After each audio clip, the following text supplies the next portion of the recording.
राधे राधे। स्वागत है आप सभी का एक नई कहानी में।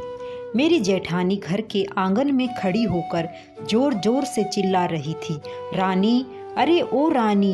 मैं भागती हुई अपने कमरे से निकली और बोली, दीदी आ गई मैं। जेठानी बोली, रानी, तुम्हारा नाम रानी है, तुम रानी नहीं हो। मैंने तुम्हें रात में ही समझाया था कि सुबह को जल्दी उठ जाना, तुम्हारी मुंह दिखाई की रस्म है। मैंने बोला कि दीदी रात को नींद ही नहीं आई, जगह नई है और मन में थोड़ा डर था कि सुबह आंख नहीं खुली। तो वह हंसती हुई बोली, रानी, मेरी प्यारी देवरानी, जल्दी से घूंघट कर लो, अगर माँ जी या आ गई तो हंगामा हो जाएगा।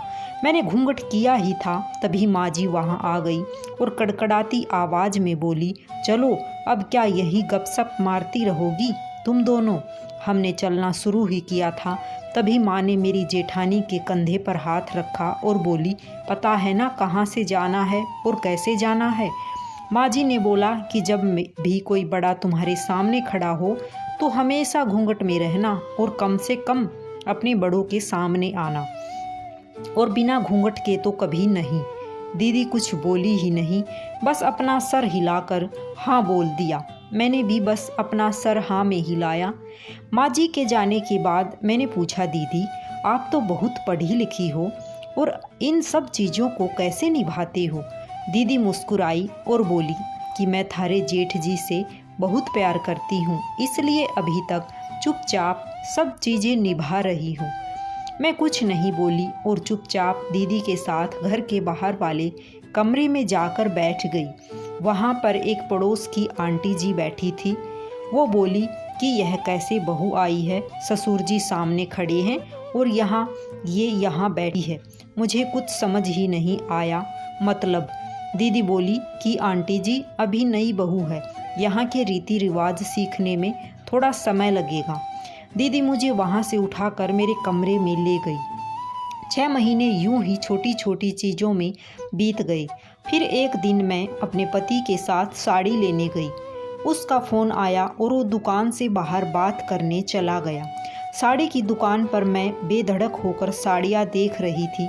तभी साथ में बैठे हुए अंकल जी खासे, एक बार फिर 2 बार फिर 3 बार मैंने साड़ी वाले भैया से बोला कि भैया इन अंकल जी को पानी दे दो, बहुत खांसी हो रही है इन्हें। अंकल जी भड़क उठे और बोले, क्या बदतमीज लड़की है, ये कुछ शर्म लिहाज है या नहीं इसे।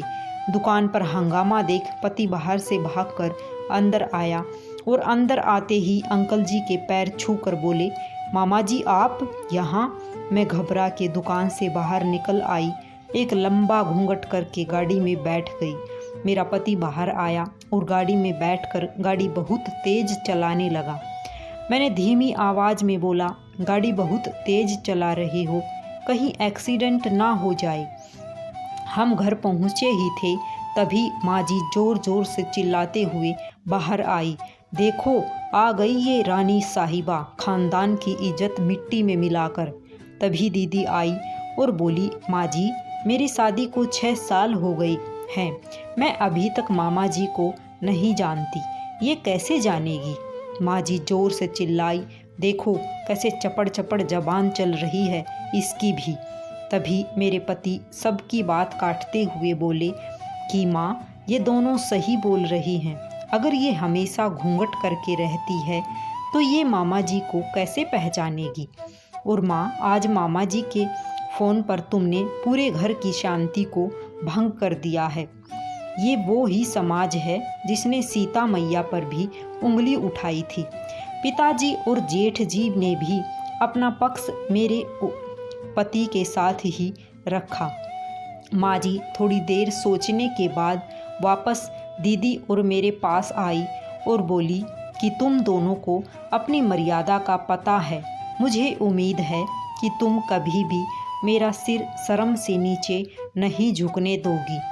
हम एक परिवार के सदस्य हैं, हमें हमेशा साथ रहना है। अच्छा वक्त हो या बुरा वक्त, हर सदस्य को अपनी मर्यादा पता है।